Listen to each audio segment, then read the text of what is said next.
मुदखेड तालुक्यात सर्वाधिक लागवड होणाऱ्या झेंडू पिकावर करप्या रोगाचा वाढला प्रादुर्भाव. फूल उत्पादक शेतकरी सापडला संकटात. याबाबत सविस्तर वृत्त असे की नांदेड जिल्ह्यात आता झेंडू फुलावर देखील रोगाचा प्रादुर्भाव वाढला आहे.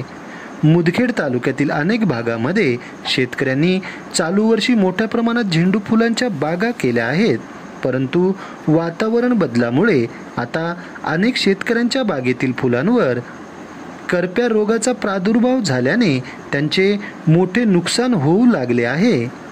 सणासुदीच्या काळात याच झेंडू फुलाला बाजारपेठांमध्ये जास्त मागणी होती. 80 ते 90 रुपये किलोने विक्री होणाऱ्या झेंडूला आता बाजारपेठेत केवळ 5 रुपये किलो दर मिळतोय. तर दुसरीकडे फुलावर देखील रोगाचा प्रादुर्भाव वाढल्याने फूल उत्पादक शेतकरी मोठ्या संकटात सापडला आहे.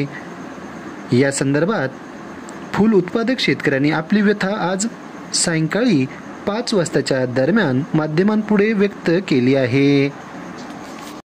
आणि कोणता रोग पडलाय फुलावर? साहेब हे लय रोग पडला याच्यावर. माझं नाव अशोक चपाजी मुंगल, गाव इजळी.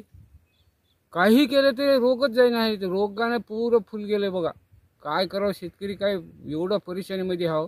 कोणतंच काही सुधारणा आली. काय करावं, कसं करावं, कोणतं काही करावं याच्यावर उलटच व्हायला. कोणतीच उत्पन्न व्हावं म्हणून अशी काहीच होईना आली. झेंडूला सध्या काय भाव मिळाले? याला काय 10 रुपये किलो, 20 रुपये किलो चलाय. पडतर तरी खाते काय शेतकरी. इतकं मेहनत करून काय केलं तरी काहीच होईना आले.